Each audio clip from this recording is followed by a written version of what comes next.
Evet arkadaşlar, herkese merhaba. Bugünkü konuğumuz Honda Dio. Şuraya bakalım. Gayet temiz gözüküyor. Değil mi?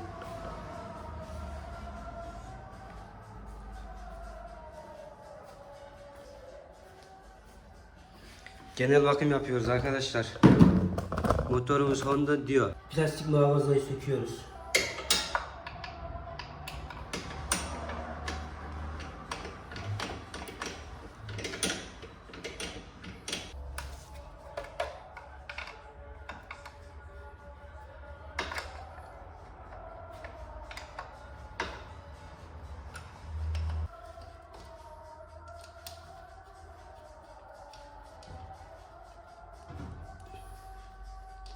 Evet, toplamda şöyle 4 adet alyan civatamız var. Şu şekilde alıyoruz. Sonra varyatör kapağımızı söküyoruz.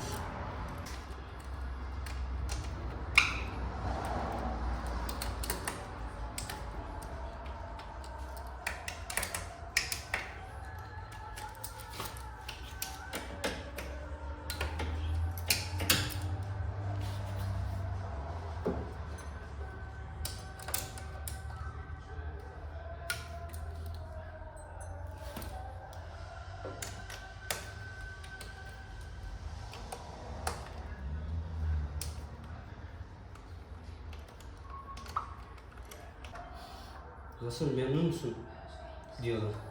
Abi yokuşlar hariç memnunum ya. Neden? Çekmiyor mu? Gerek benim ağırlığım, gerek kutunun biraz büyük olması. Daha öncesinden de biraz daha yüksek cc bir motor kullanıyordum. Buna geçince biraz yetmedi.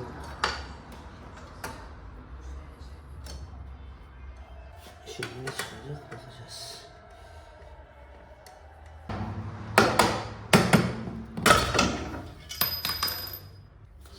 Evet arkadaşlar, varyatör kapağımızı aldık. Şuna bak, kirpas içinde.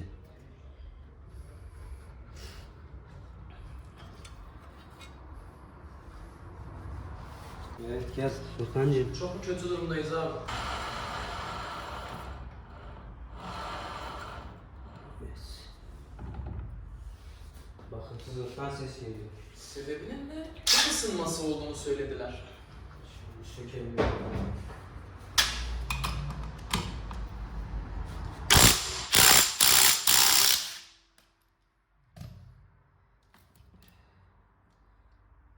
Bu şekilde arkadaşlar. Bir pul, bir civata.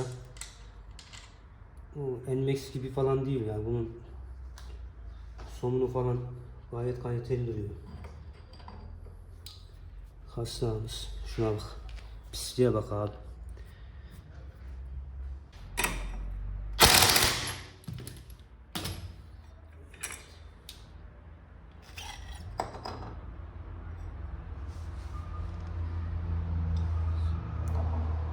Belli hızlara iz yaptı dediği mesele bu değil mi?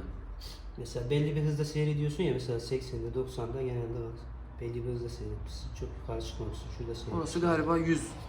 Aynen. Zaten şurada yukarı çıkmıyor diyorlar. Bak burada şey var. Evet, durdurucu. Engel var.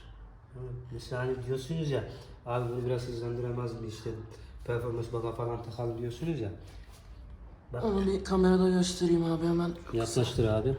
Mesela sen buna 13 gram silindir takarsan, baga takarsan yani, bak şurayı görüyor musun? Böyle özellikle tırtıllı kayış kullanmış. Bak aslanımız, debriyaj baltamız.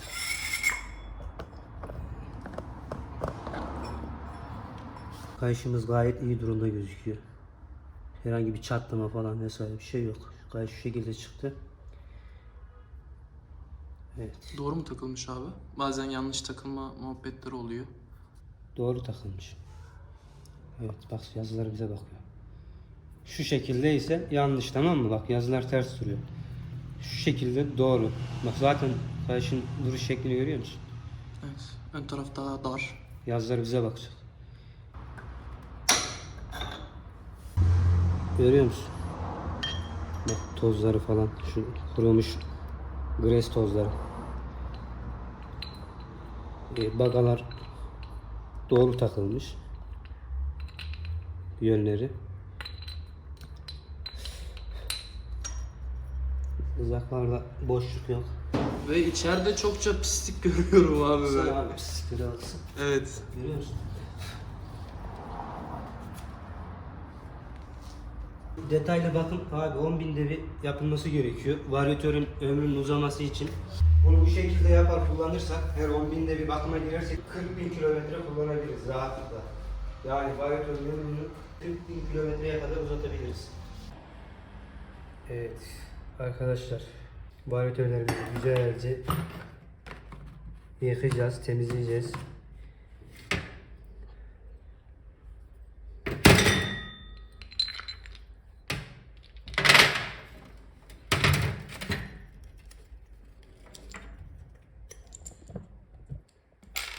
Benzinle yıkıyoruz.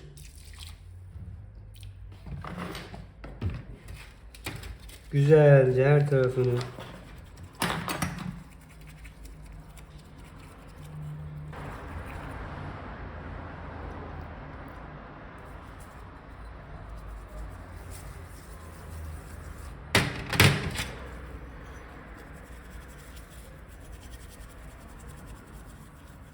Bagalar falan gayet iyi durumda. Hiç iz yapmamış. Güzel çalışmış. Yaklaşık 3000 kilometre. Bu bagalar 30-40 bin kilometre rahat gider biliyor musun? Bak. Bunlar mı? Bandonun tabi orijinal marka. Bunlara 13 gram falan baga takmaya çalışan arkadaşlar. Yani öyle şeylere girmeyin. Boşu boşuna motorunuza eziyet etmiş olursunuz. Yazık günah ya.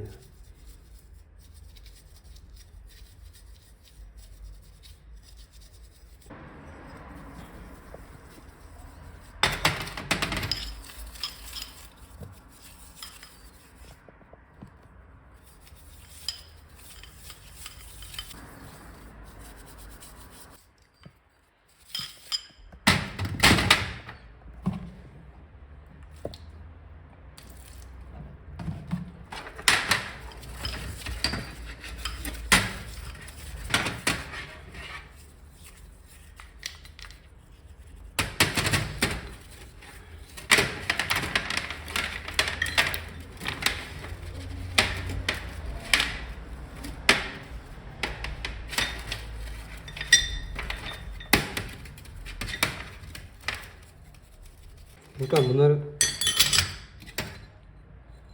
çok da abartmaya gerek yok kardeşim, tamam mı? Yani gayet temiz Güzelce oldu. temizlendi zaten. Seni yakalamaya çalışıyorum abi.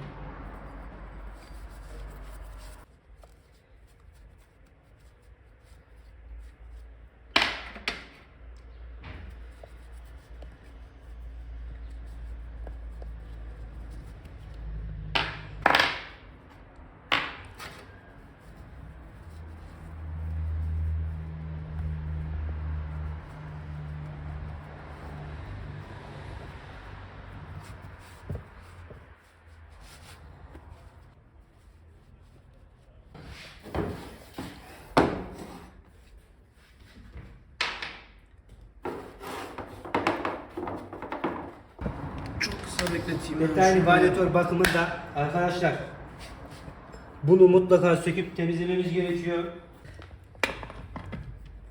Arkadaşlar 38 lokmayla söküyoruz. Kaç lokma diye soran arkadaşlar. 38 lokmayla söküyoruz. Bir tane 38 lokma alıyoruz. Ağzını sildiriyoruz şu şekilde. Normalde lokmalar bu şekilde olmuyor. Bunu biz sonradan yapıyoruz. Burayı siliyoruz. Normalde sildirmezsek bunu sökemeyiz. Oturmaz buraya lokma.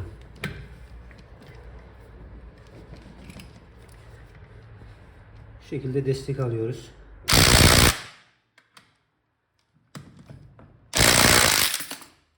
şekilde direkt attı.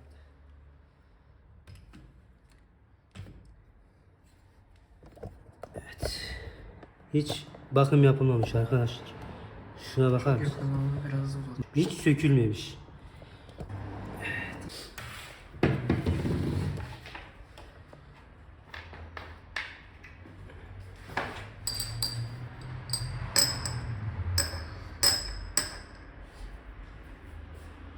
Gel yaklaş Furkancığım bak hiç temizlememiş. Artık burası korozyona uğramış resmen arkasına. Şuna bakar mısın? Bak şöyle bir bakıyoruz. Dönemiyor zaten. Bak zorla çeviriyorum. Yani bu böyle olmayacak. Tabii temizledikten sonra nasıl döneceğini... Bak şimdi birazdan göstereceğiz kardeşim. Onu da göreceğiz. Bu şekilde söküyoruz.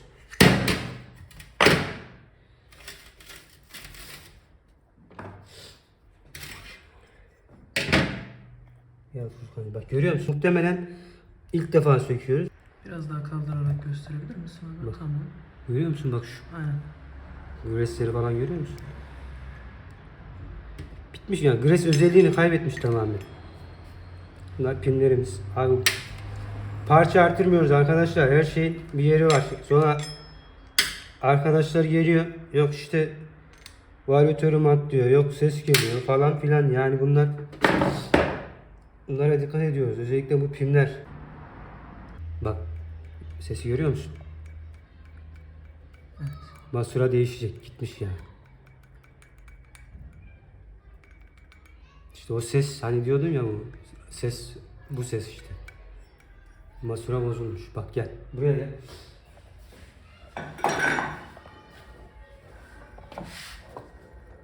Evet. Ha, bunu değiştirmemiz lazım tamam mı? Masurayı değiştireceğiz. Bak içeride bir tane de rulmanı var bunun. Tamam mı? Bak şurada. Masurayı değiştirdiğimiz zaman onu da değiştirmemiz gerekiyor. 30.000 değil mi motor? İlk defa 24 sökülüyor. şu an. Muhtemelen tarih kasna ilk defa sökülüyor. İşte bunun sökülüp greslenmesi, temizlenmesi, tekrardan greslenip bakım yapılması. İşte buradaki bak masura, buradaki rulmanların ömrünün uzamasını sağlıyor. Yani bunu aksatırsan abi, açmazsan bunu temizlemezsen bu masura buradaki rulman dağılır bir süre sonra. Şuna bak, pisliğe bak abi. Görüyor musun? Gres özelliğini kaybetmiş tamamen. Evet bunları temizlerken burada o-ringlerimiz var. Bunları söküyoruz abi. Tamam mı? Getiriyor musun? Evet arkadaşlar, sevgili dostlar. Bak bunları sökmemiz gerekiyor. Bunları sökmeden benzinle falan temizlersek bunlar gevşiyor, sünüyor. O yüzden temizlemeden önce bunları sökmemiz gerekiyor. Temizlemeye başlıyoruz. Şu şekilde. Yani Furkancığım, iyi ki gelmişsin yani. Servise zor giderim herhalde abi şunları Yok gördükten servisten sonra. ziyade yani masura zaten çok fazla gitmez. Zaten masuradan ses geliyor yani tamam mı? Ha şimdi biz yine bakımını yaparız ama bir süre daha gider. 10.000'de bunu yapmamız gerekiyor yani. Peki ya bunun eskimesinin sebebi benden kaynaklanan bir şey var mı? Hayır abi, Yani bak çok hızlı kullandın veya ne bileyim yokuşta çok zorladın gibisinden. Kullanıcının da bir şeyi var mı? Hayır yani şimdi öyle bir şey yok. Şimdi şöyle söyleyeyim sana. Bu zamanında bakım yapılmazsa mesela bunun 10.000'de açılıp temizlenmesi gerekiyor. Ön arka varyatörlerin temizlenmesi gerekiyor. Yağlanması gereken yerler yağlanması gerekiyor. Temizlenmesi gereken yerler temizlenmesi gerekiyor. Şimdi sen bunu yapmaz aksatırsan 20.000'de bir sökersen hani söküyorsun temizlemeden geri takıyorsun. Ya bunun eskimesinin, yıpranmasının, deform olmasının tek nedeni bu. Tamam mı kardeşim? Yani Kullanıcıyla çok bir alakası yok. kullanıcıyla şu şekilde alakası var. Yani sen bunu baktırmazsan, bakmazsan tamam yine seninle alakalı yani. Benim usta. Yani ben işte yok rampa çıkıyorum, yok ben şurada çalışıyorum, yok şu kadar kilometre yapıyorum. Ben Ya bu varyatör 10 binde bir bakıma girdiği sürece yani bunun da bir ömrü var tabii ki ama yani şu şekilde rutin bakıma girmiş olsa 40 bin kilometre rahat götürür seni bu varyatör. Görüyor musun? Abi daha yeni beyaz orası ya. Yani şu parça bir dünya para ya. Yazık günah.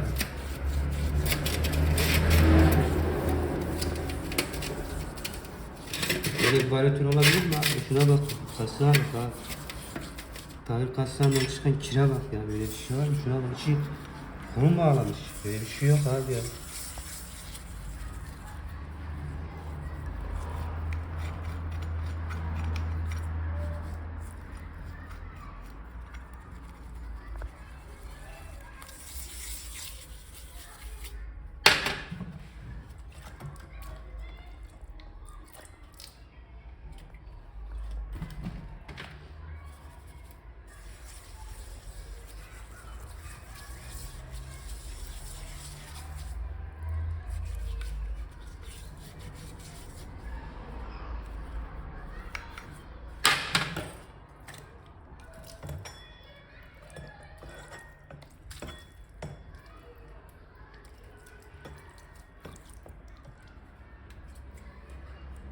Yazılar varmış üstünde, yeni gördüm. Temizlenince her şey ortaya çıkıyor diyor ya. Değil mi? Evet. Orijinal. Bak görüyor musun? Rulmanlar değişecek. Sesi duyuyorsun değil mi? Diyorum. Muhtemelen kamerada duymuştur. Şimdi daha netleşti görüyor musun temizlenince? Bak parmağını sok abi. Sok abi parmağını. Takılıyor. Gitti yani gitmiş yani o rulman. Sesi yapan bu. Buradaki rulman bozulmuş arkadaşlar. 30 binde motorumuz Honda Dio.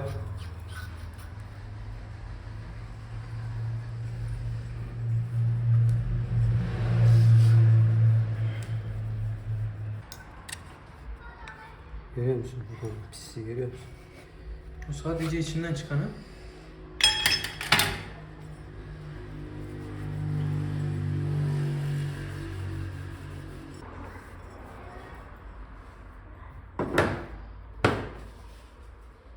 Gel kardeşim.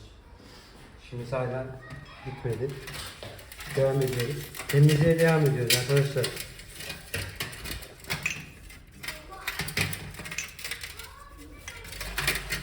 Honda diyor detaylı varyatör bakımı yapıyoruz.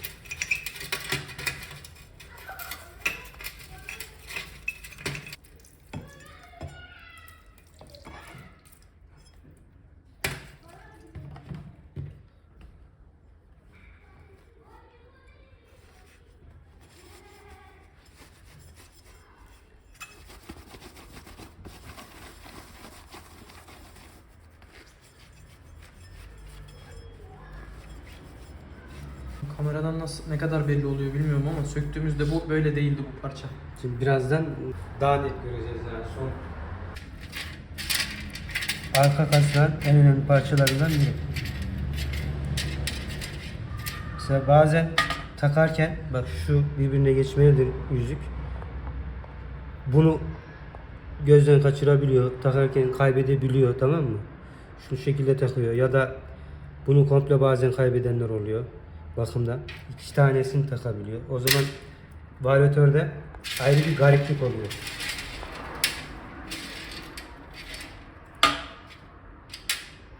Bunlara dikkat ediyoruz.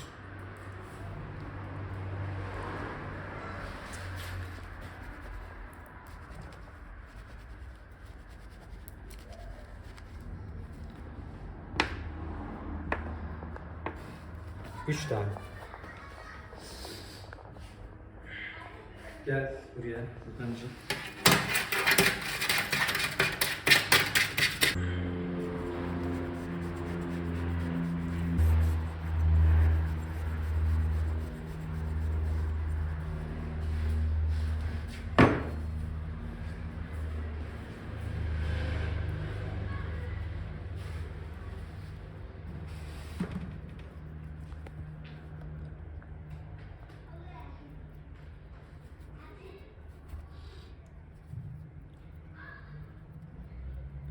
Bu contaları kesinlikle arkadaşlar benzinle, balata spreyle falan temizlemiyoruz.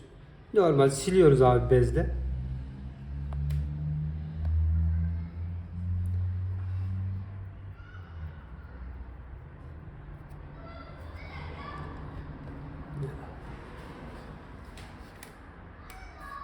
İki adet.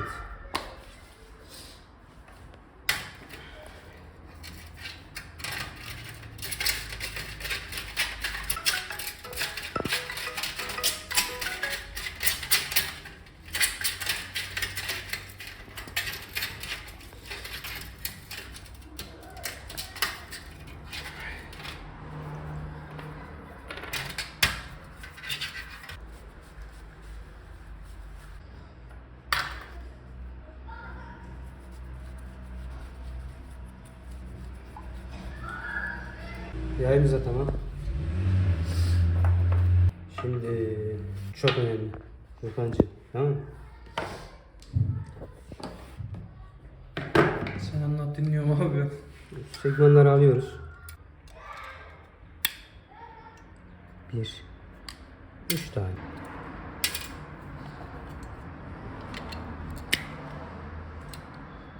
Bunları da kaybetmiyoruz.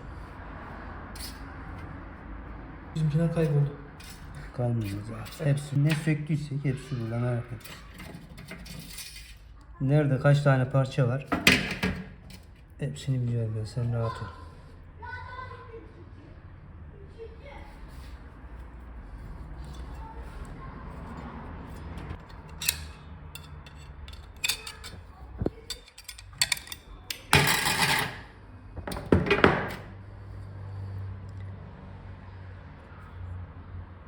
Hiç temizlenmemiş abi. Değil mi? Yani zımpara vurmuşlar ama Aynalaştığından dolayı zımpara attıklarını söylediler. 10-15 bin kilometre falan daha gider. Yaylarımızı alıyoruz abi. Bunu kesinlikle abi sökeceğiz, temizleyeceğiz.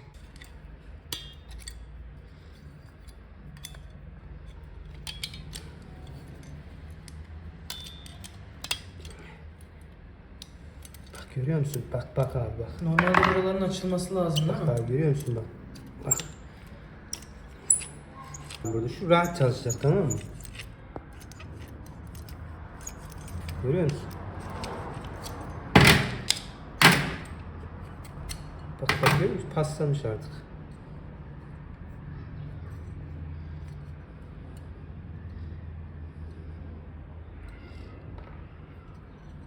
Dağıtıyoruz abi, söküyoruz, parçalıyoruz, tamam mı? Her şeyi söküyoruz.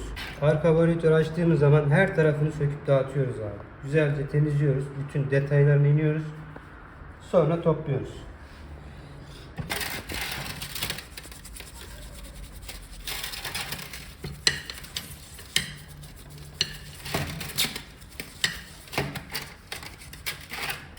Hani diyorsun ya işte sonra motorum gitmiyor falan, gitmiyor, kalkmıyor. Motor yine iyi çalışmış.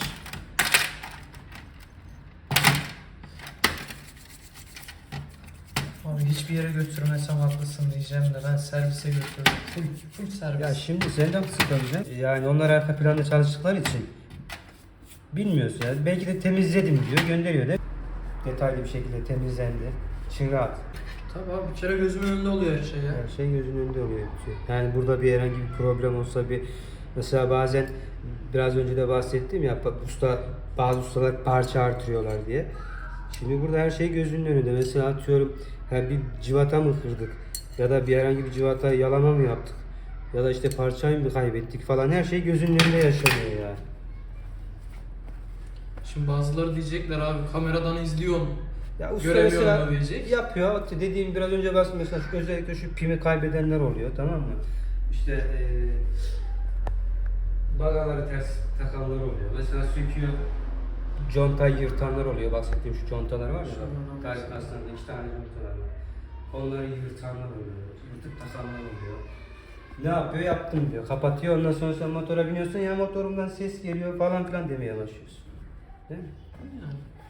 Şimdiye kadar balata spreyiyle temizlendi bunlar. Honda tarafından. Ya şu benzinle temizlenmesi daha bence daha tasarruflu yani. Bazı sprey daha pahalı. Doğru gerçi. De artı yani bu şekilde detaylı temizleyemeyiz yani. Anlatabiliyor muyum? Onu demek istiyorum. En iyi benzinle temizleyebiliriz abi. Canım kardeşim. Adam işte sıkıyor gönderiyor bana spreyi. Ne oldu? Temizledim mi? Temizledim.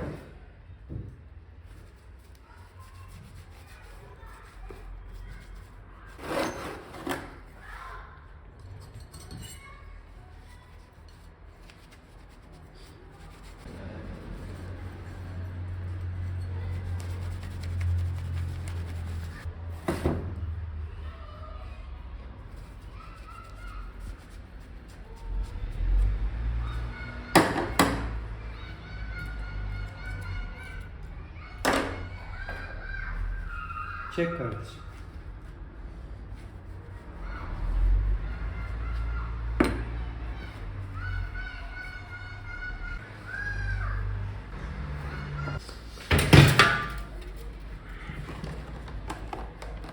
Görüyor Yumurta musun? spreyle temizlenen varyatör kapağı. Ya önemsemiyorlar.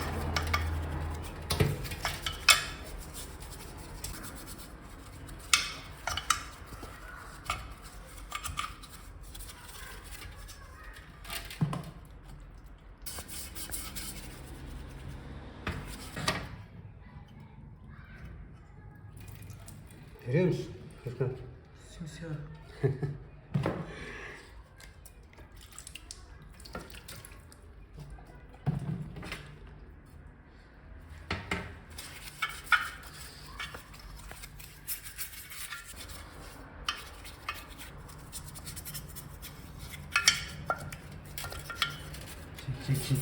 Çek.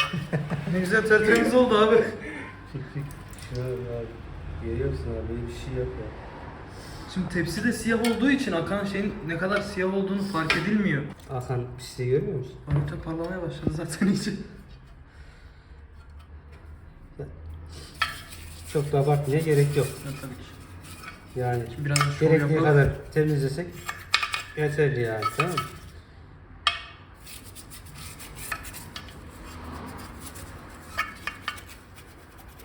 Ya mesela bu bir sonraki bakımında bunu nereye götürürsen götür abi. Tamam mı? Bu açıldığında pırıl pırıl. Sonra diyecek ki şuna bak diyecek ya, bakımlı motor diyecek, tamam mı?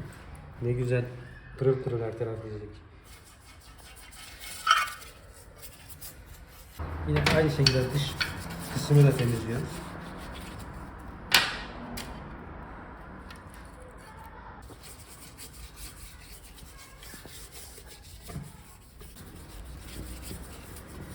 Çok pismiş abi, utandım şu an. Senlik bir durum yok. Bakımını yapan kişinin hatası yani. Ha, tamam, dış kısma bir şey demiyorum yani. Şu özellikle arka varyatör falan, o tahrik kasnağı falan hiç açılmamış. Debriyaj sökülmemiş.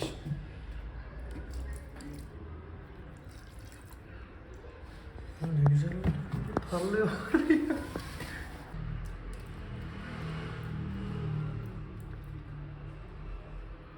Boya abdestim oldu abi.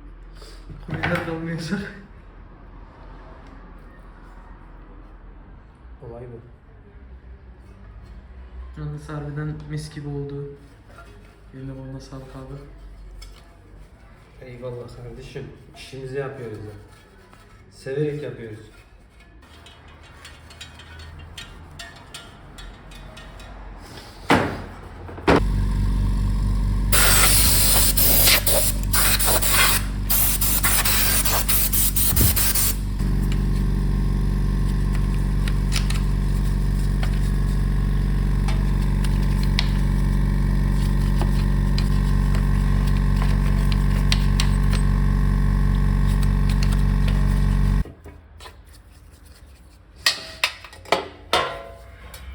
Görüyor musun pis yani, sen diyordun ya demin tepsi siyahtı gözükmüyor diyordun ya, şuraya bak. Abi şu an. Bak yerdeki siyah işte. Gördün mü şimdi? Sadece varyatörün içinden çıkan, kim bilir orada neler neler çıktı. Çok belli oluyor bak.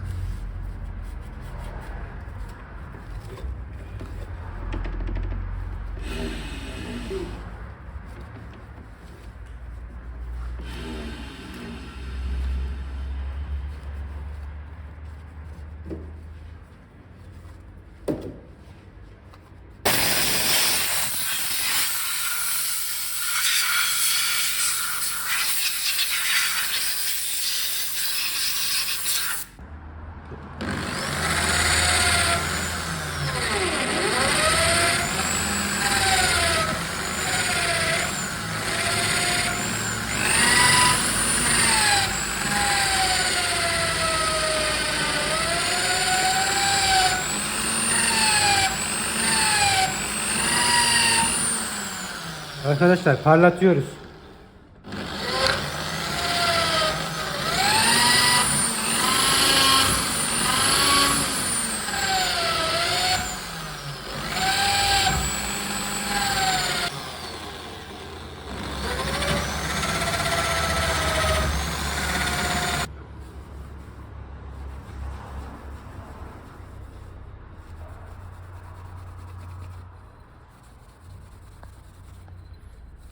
Bu şekilde 40 bin kilometre kullanırız. Orijinali olduğu için çok daha sağlıklı oluyor. Geçirdiğimiz izler bu arada Görüyorsun şuradaki abi, izler. şuradaki bak setleri gideriyoruz. Burada set halinde çizgiler var. Şimdi bunları gideriyoruz arkadaşlar. Zımpara yapmıyoruz. Varyatöre zımpara vurmuyoruz kesinlikle.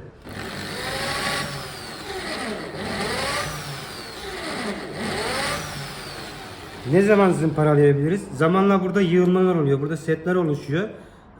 O zaman buradaki setleri, çıkıntıları, girintileri, çıkıntıları zımparalayabiliriz.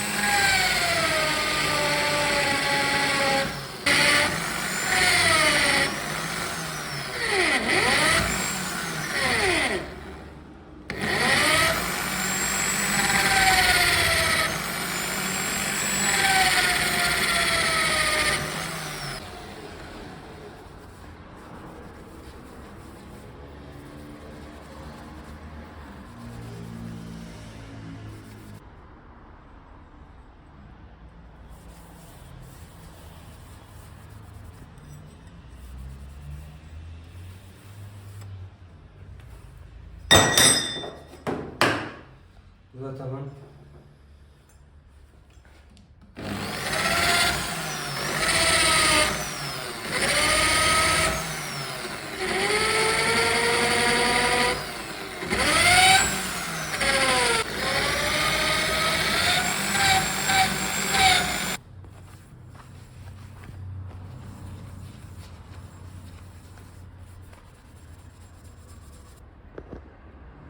Bu da tamam.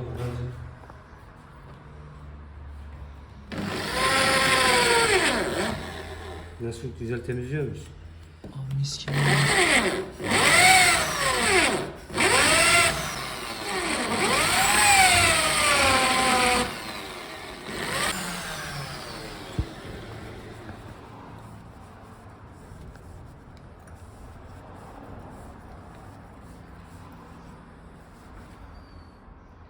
Bu da Christian'dan önümüzü göremediğimiz parça değil mi? Evet.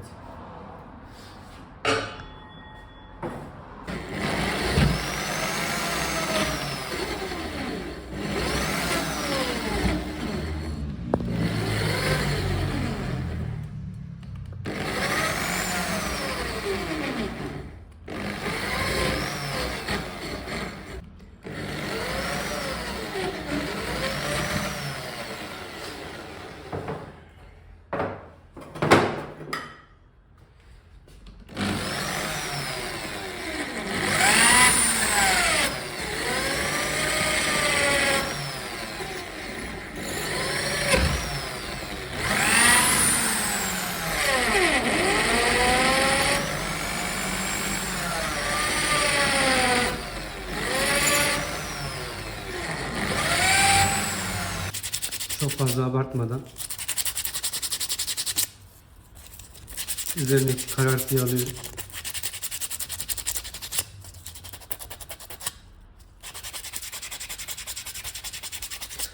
Daha iyi tutunması için yapıyoruz bunu. Şu kadarı bizim için yeterli. Tamam mı? Çok abartmaya gerek yok. Bunu inceltmeye gerek yok.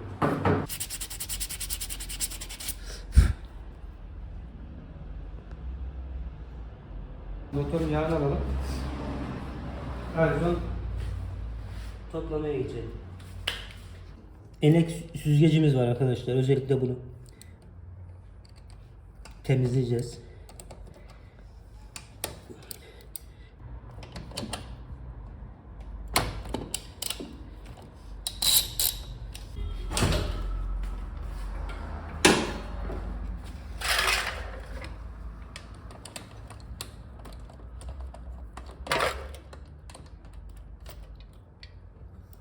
Yağa da bakalım.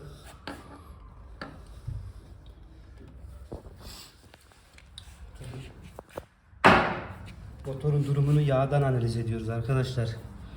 Ne olmuş, ne olmamış, çapaklanma var mı, eksiltme var mı, motorumuz yağ yakıyor mu? Şimdi süzgeci alacağım.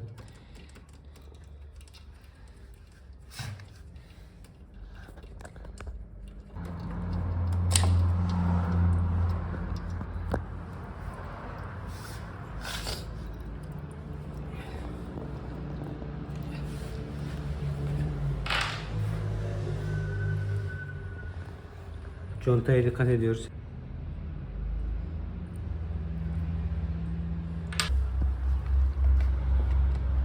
Şu şekilde tutuyoruz abi karga burnuyla. Gel abicim. Evet. İşte şunlar mesela. Bunu bazen temizlemeyenler var. 3-4 diyelim yağ değişiminde bunu sökmedin, temizlemedin. Bu zamanla üstünü kapatıyor. Tamam mı? Gözenekleri kapatıyor süzgecin. Aşağı yağ süzmesine engel oluyor. Motor bir kez düzenli yağlama yapmıyor. Bunu sürekli her yağda söküp temizlememiz gerekiyor. Şu elek süzgecimiz. Bunu da yıkayacağız. Evet, Honda diyor ne kadar yağ almış. Arkadaşlar, bunda merak edenler burada üzerinde yazıyor 650 miligram yağ alıyor.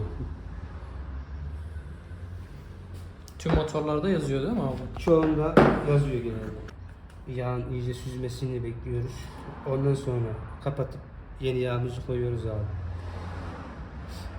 İçindeki eski yağı tamamen alıyoruz. Almazsa yani içinde yağ kalırsa koyduğumuz yağ bu kez fazlalık yapacak. Bu kez ne yapacak? Hava filtresini atacak. Bujiyi yağlayacak.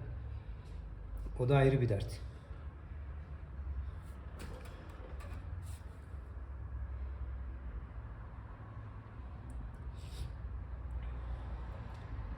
Sökmüşken hava filtresini de söküyorum. Tamam mı? Tamamdır abi. Temizleyelim biraz hava tutalım. En kötü bir hava tutalım değil mi? Aynen. Ya.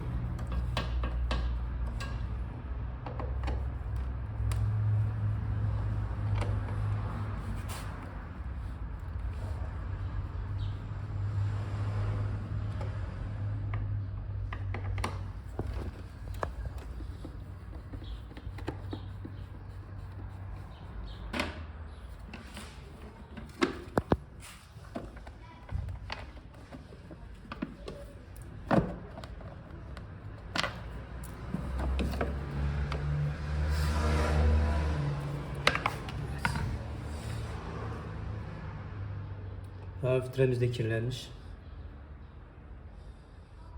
Yağlanma veya ıslanma var mı abi? Yağlanma var tabi. Bunu hava susalım. Temizleyelim güzelce. Hava filtresi almadın değil mi? Yok. Söylemiş miydim? Söylemiştin ama bundan önceki bakımda değiştiği için almadım. Yani 2000 kilometrede bu kadar normal mi abi? Normalde 3 günde bir yağ değişiminde kontrol edilmesi gerekiyor ya. Elekteki pislikler daha net ortaya çıktı. Görüyor musun orada?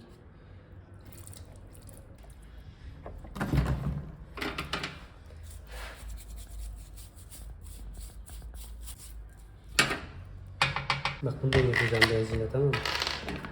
Hava filtresi mi? Hı hı.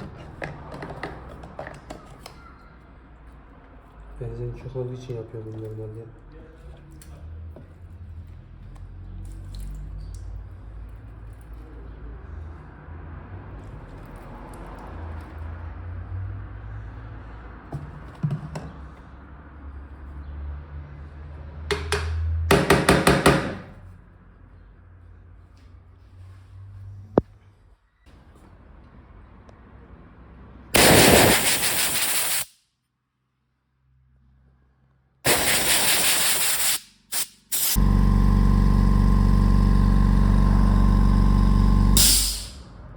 Bu şekilde söküyoruz. Aynı söktüğüm şekilde takıyoruz. Tamam mı kardeşim?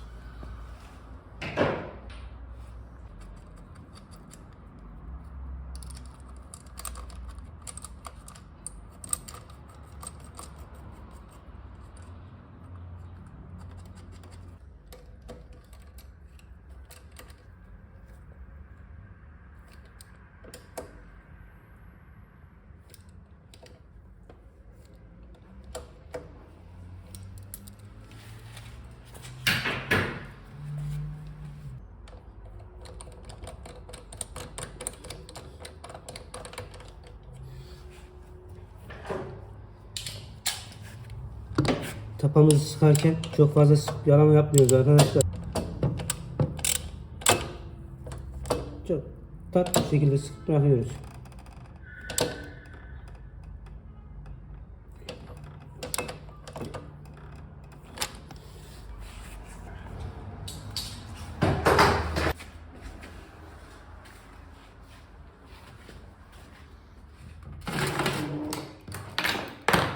Buraya gel kardeşim.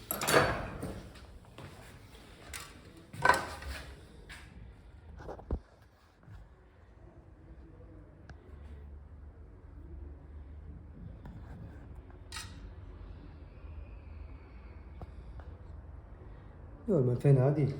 Bak görüyor musun? Gayet iyi, güzel. Fena değil. İyi mi bakmışım abi motoruma? Ya güzel yani, ya tam özelliğini kaybetmemiş. Tamam, kararma var ama ya ısındığı zaman kararır. Şu bizim için önemli olan, bak şuradaki, görüyor musun? Pekmez gibi. Çok fazla bir pislik de yok. Sapsarı.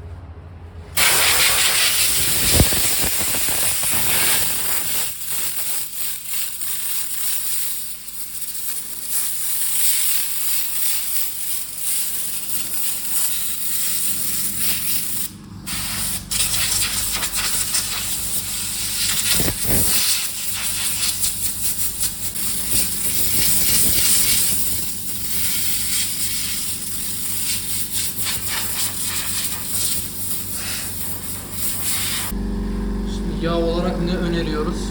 Ne kullanırsak daha iyi olur. Abi şimdi reklamını yapmış gibi olmasın ama ben genelde ipon öneriyorum. İpon öneriyorum genelde arkadaşlar. İpon ya da Motul. Dio, Elmex, PCX, 1040 ipon.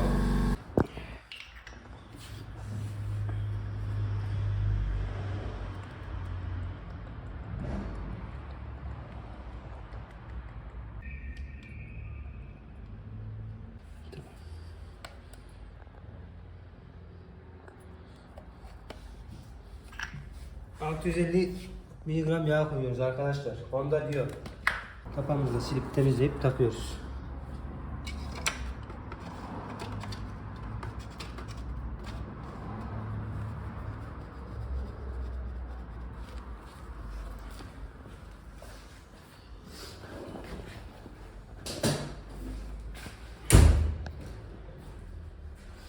Ya bak ölçeyim yani yine de.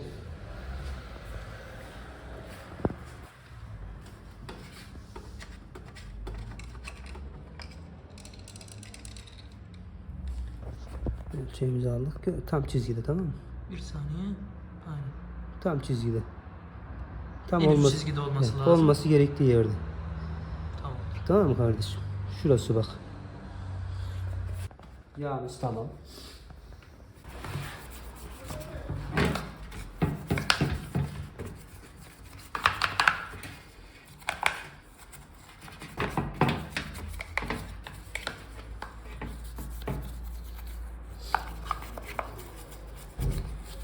Bir litre benzin harcamadık şu an ya. Tam 3 litre O kadar gitsin abi, o temizlik kadar yaptık. zarar Bak, değil.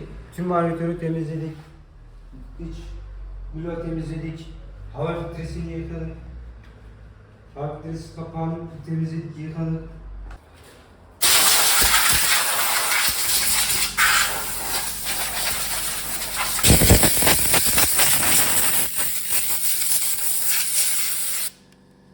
Arkadaşlar, hava filtresini ben normalde yıkama taraftarı değilim ama yıkandığı zaman mutlaka hava tutup kurutmamız gerekiyor.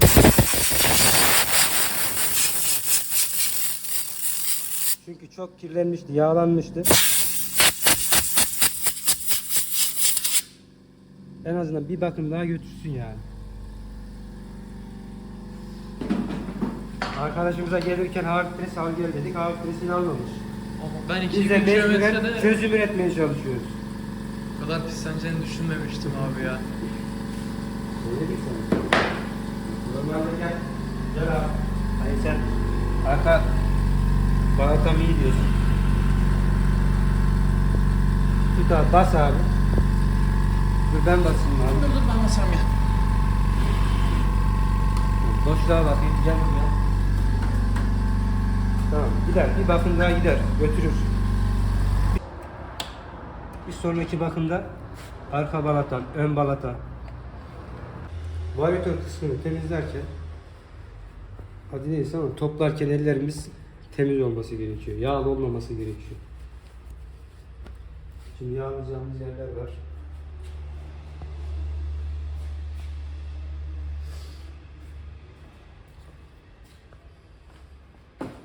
Öncelikle şunlar var.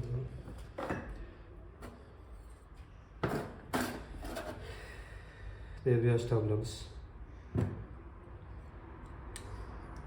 Çekiyoruz değil mi? İstersen bir tarafa. İyi motor. Bundan ışık geliyor ya. Mutlaka takıyoruz. Unutmuyoruz bunları takmayı arkadaşlar. Ses soluk yok, mis gibi. Buraya gres sürmüyoruz arkadaşlar. Buraya gres süren arkadaşlar var. Gres sürmüyoruz buraya. Evet, ben de soracaktım onu sana. Ben buraya kesinlikle gres sürmüyoruz. Ya çünkü bir süre sonra o aynı konuma gelecek. Hani söktüğümüz konuma gelecek. Gres sürdüğümüz zaman gres orada kuruyor. İyilik yapalım derken daha da kötülük yapmış oluyoruz ha. Debriyaj kısmı varyatörün en önemli organlarından biri arkadaşlar.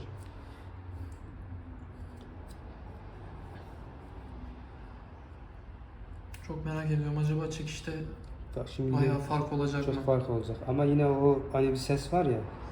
O ses gelecek hafiften. Niye biliyor musun? O İçerideki romandan dolayı diyorsun değil mi? Şuradaki.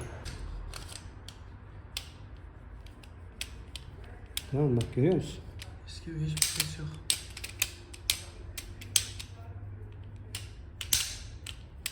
Öbürkünde böyle açın.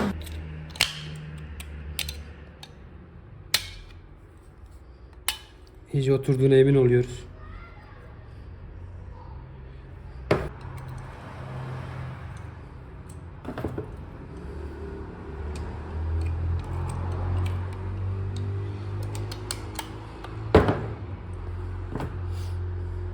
Çekiyorsun değil mi kardeşim? Tabii ki. Umarım görüntüler güzel çıkıyordur ya.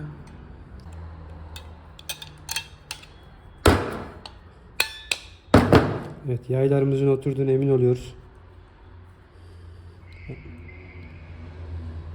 Sıkıntı yok. Her şey yerli yerinde. Debriyajımız tamam. Böyle şeyimiz. Tamam, gel buraya abi. Şu konektörümüzü takalım.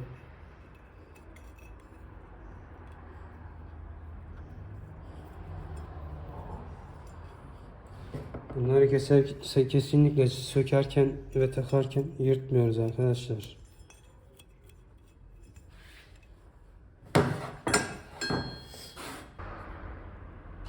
Kapak taraf bize bakıyor.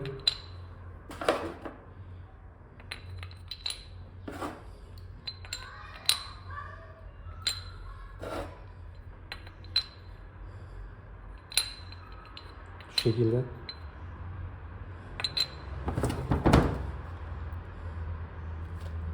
Silindirlerimizi gresliyoruz arkadaşlar. Abartmadan.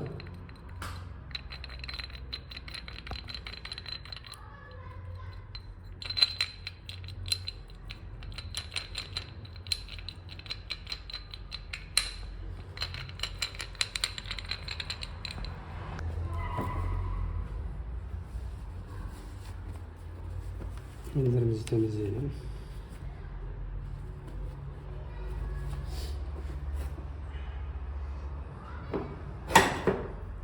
Gel abi. Hani bazen ses yapıyor ya, titreme falan var ya. Şunlar zamanla bunlar gevşiyor. O yüzden böyle titreme falan yapıyor. Seninkine gayet iyi. Yeni değişti galiba. Aynen, onlar yeni değişti. 22.000'de değişti, şu an 24.200'deyiz abi.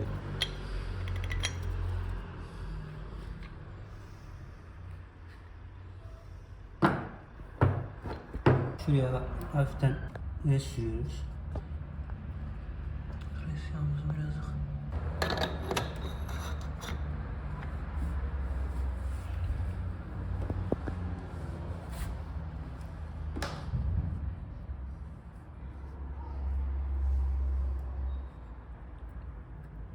burcumuzu da besliyoruz. Çok abartmadan. Bu şekilde.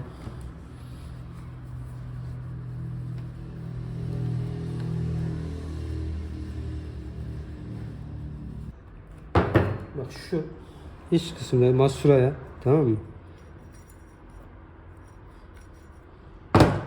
Presliyoruz abi orayı güzelce. Rulmanı ve masurayı yediriyoruz güzelce.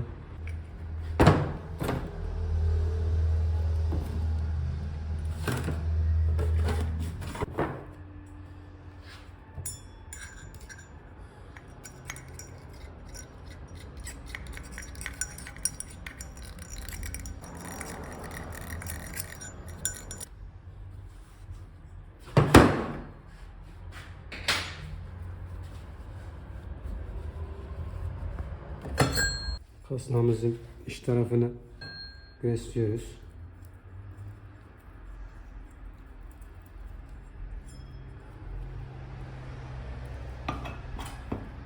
Görüyor musun?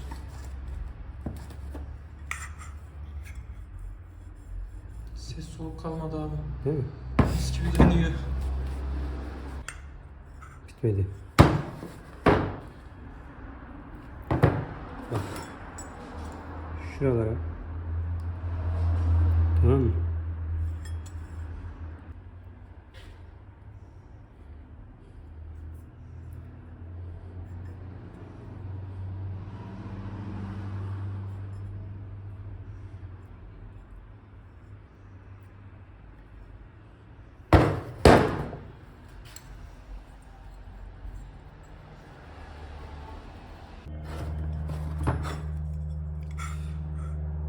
Şöyle. Pimlerimizi takıyoruz.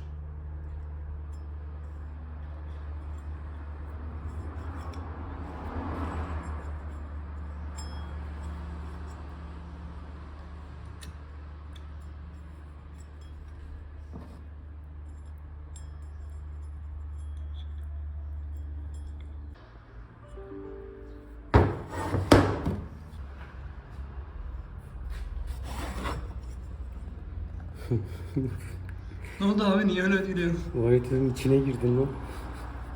Güzelce çekeyim abi. Sen videoları izlediğin zaman beğenirsin. Değil mi? Bakacağız Benim artık. lan, Umarım takipçim beğenirsin abi. benim. Hı.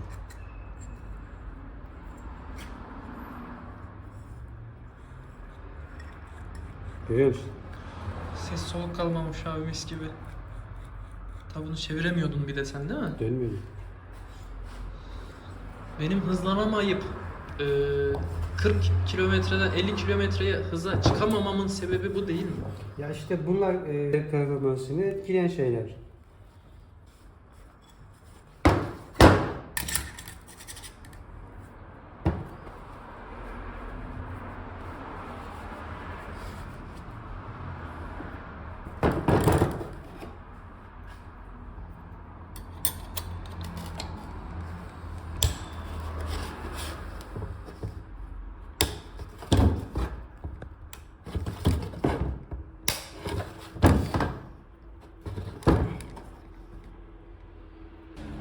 Bunlar sökerken hafif arası açılabilir.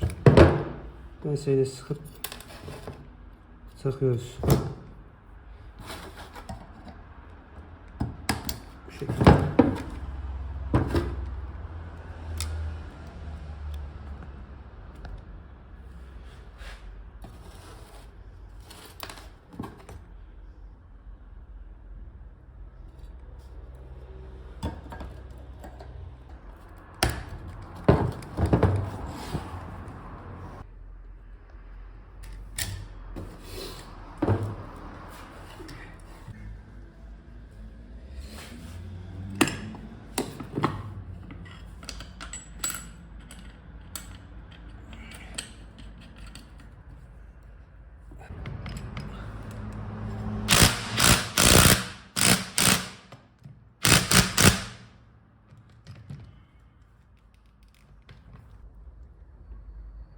Gel. Yaklaş. Evet, görünüyor. Şanzıman diferansiyel vurman da gitmiş.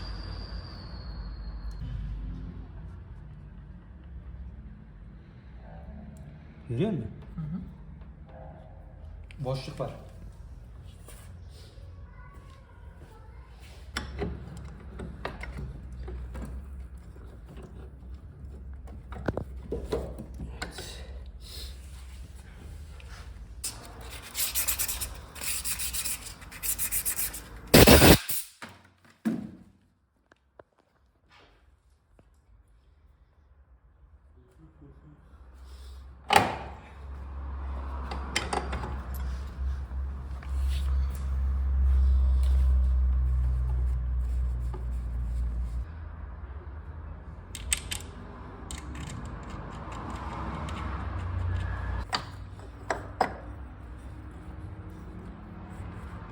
Bunun sıkarken arada kalmaması lazım.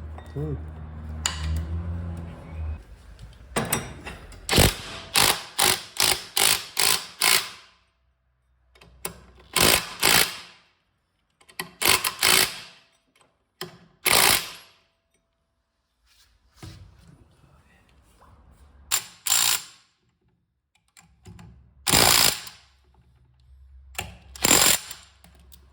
Onun gayet normal olduğunu söylemişlerdi bana sorduğumda. Neyin? Baksana Mesela- bak görüyor musun? Bu da daha belirgin bir halde. Aynen. Bu olmaması lazım. Bak yukarı aşağı yalpa yapıyor. Anladın mı ne demek istediğimi? Bana Normal şeyi değil. normal söylemişlerdi abi. Mesela şu çok az Neyi? rica edebilir miyim bir saniye? Şu olay var ya, tık tık tık tık tık ediyor Ha mesela. o değil bak ben ne diyorum aşağı yukarı bak. Ha şunu demiyorum. Bak Ha. bunu demiyorum ben. Bunda bir sorun yok. Diferansiyelle alakalı. Boşluk o tamam mı? O olacak o. Olması gereken bir şey zaten. Normal o. Bak şu. Oynamanın olmaması. Bak şu olmayacak ha. Görüyor musun? Şöyle aradan daha çok belli oluyor, sallandı. Sallanıyor ya. Yalpalıyor.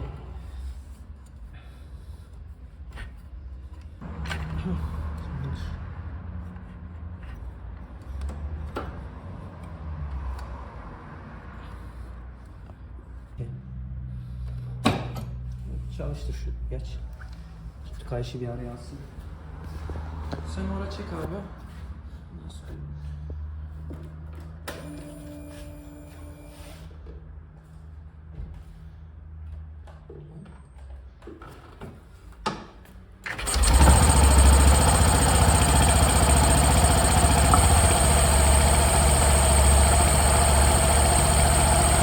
Evet, hazır.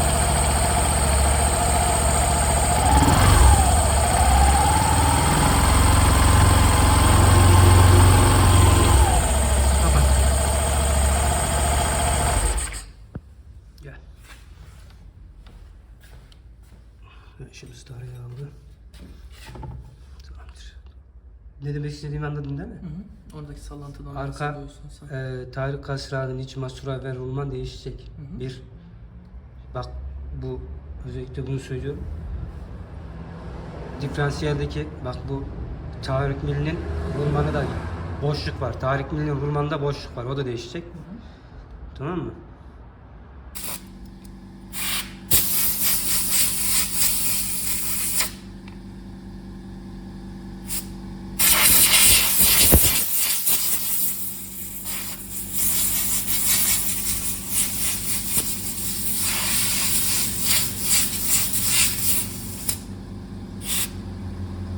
Kurumuş tamam mı?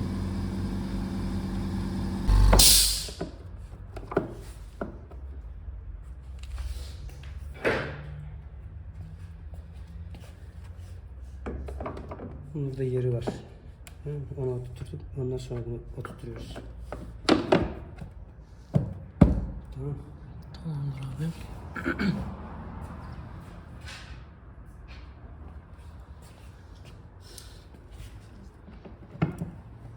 Ne oldu? Canım sıkıldı. Can sıkıntısı değil de fazla konuşmayayım diyorum. Benim sesim seninkinden daha çok gidiyor abi şu an. Şöyle gitsin. Gitmesin. Benim diğer videolarımda ses yok. Çok ben de konuşmayı sevmiyorum ya.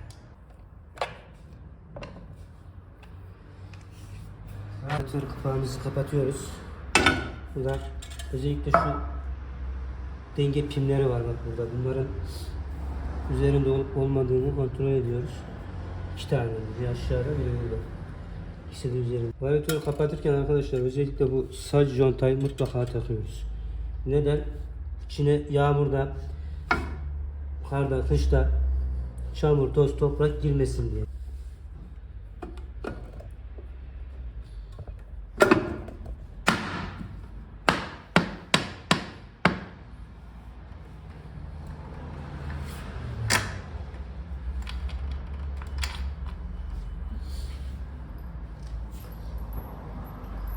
İki tane uzun civatamız var.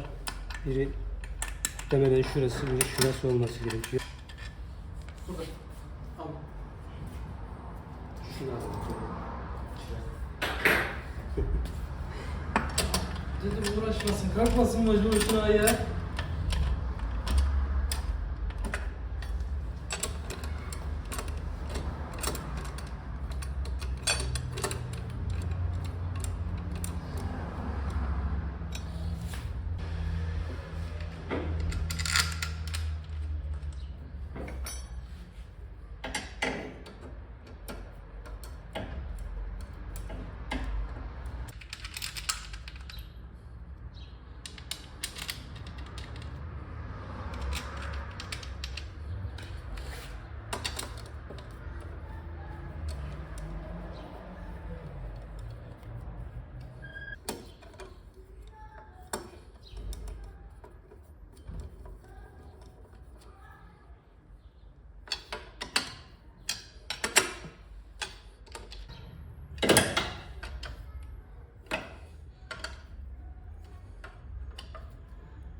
Şu an içerinin ne durumda olduğunu biliyorum ya. Şimdi bir rahatlık var ya. Şimdi biner rahat rahat gidersin. Ama dediğim gibi yine de o kadar rahat gitme.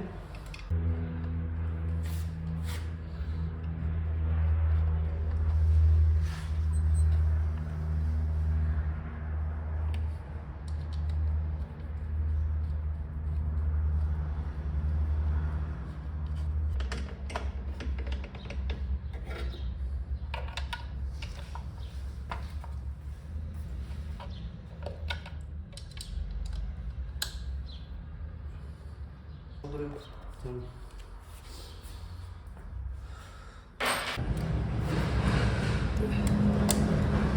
Diyor. Diferansiyel yağ değişimi yapıyoruz.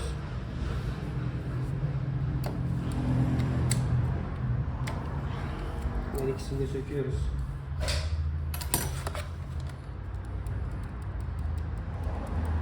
En son ne zaman değişti? İnan ki bilgim yok abi. Belki Şey- hiç değişmemiş biri olabilir yani. Şuna baksana. Abi şuna bak ya. Tamamen özelliğini kaybetmiş bu. 1040 motor yağı gibi. Sen neyim abi, güveniyorum sana. Evet arkadaşlar. Yamalı ve 1040 diferansiyel yağ kullanıyoruz. Yamaha'nın kendi sunmuş olduğu, bizlere tavsiye etmiş olduğu diferansiyel yağ.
Muhtemelen 120 gram alıyor arkadaşlar. Şimdi buradaki damlama kesildiğinde tapasını kapatacağız. 120 miligram yağ aldım.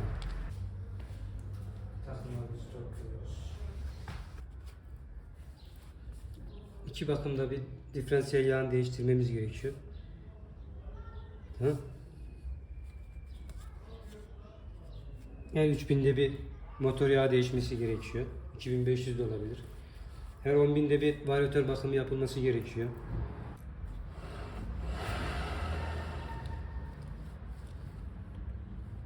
Romanlardan şeyden geliyor, Masura'dan geliyor. Ama gene azalma var abi. Kapatıyoruz.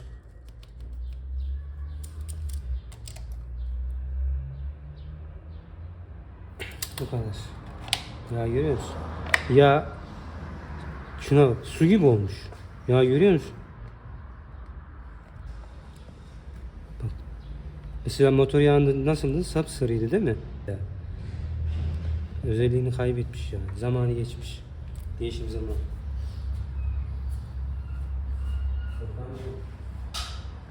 Evet arkadaşlar.